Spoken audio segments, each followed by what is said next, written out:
Ladies and gentleman, இந்த வருஷத்தோட best ஸ்டூடெண்டா நாங்க தேர்ந்தெடுத்திருக்கிறது ஜாக் ஜோஸ் பால்.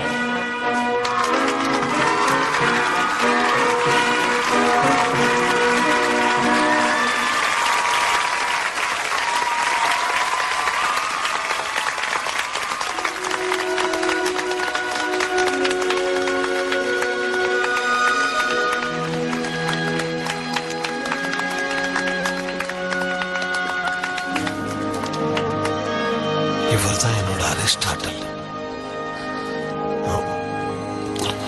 கண்ணாடி இது இல்லாம இப்பெல்லாம் படிக்க முடியல.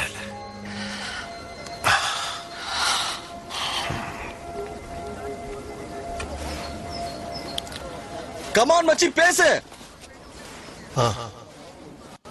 சரி பேசுற, கவலைப்படாத மச்சி. எழுதி வச்சிருக்கேன். உங்களுடைய நேரத்தை எல்லாம் நான் வேஸ்ட் ஆக்க விரும்பல, அதனால ஷார்ட்டா முடிச்சுக்கிறேன். என்னுடைய வாழ்க்கை மாதிரியே சந்தோஷமா சுத்தி தெரிஞ்ச நம்ம எல்லாருக்கும் இந்த பள்ளி பருவம் முடிய போகுது. இந்த மாதிரியான பள்ளி நாட்கள்ல தான் நாம கவலையை மறந்து சந்தோஷமா இருப்போம். எந்த ஒரு பொறுப்புமே இல்லாம இருப்போம்.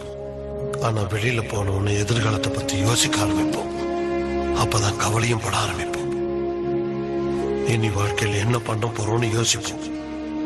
நம்ம வாழ்க்கையை எப்படி அமைச்சுக்க போறோம்னு சிந்திப்போம். உங்களுக்கெல்லாம் ஒண்ணு சொல்ல விரும்புறேன். உதாரணத்துக்கு சென்னையை எடுத்துக்கங்களேன். இது ரொம்ப சின்ன உலகம்.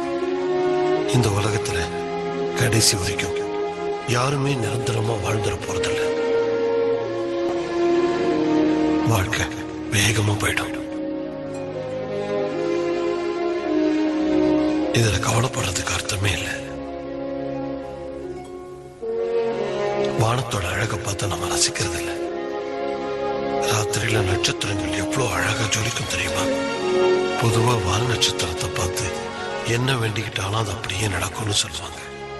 இன்னைக்கு நீங்க எல்லாரும் என்ன வேண்டிக்கணும்னு நினைக்கிறீங்களோ அதை வேண்டிக்கங்க. ஏன்னா திடீர்னு தோன்றி மறையிற வால் நட்சத்திரம் மாதிரி தான் இந்த ஜாக்கோட வாழ்க்கையும் உங்க எல்லாரோட வாழ்க்கையும் அற்புதமாயிருக்கணும்.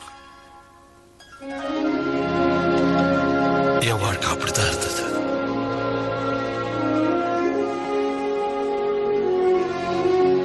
நான் ஜெயிச்சிட்டோமா?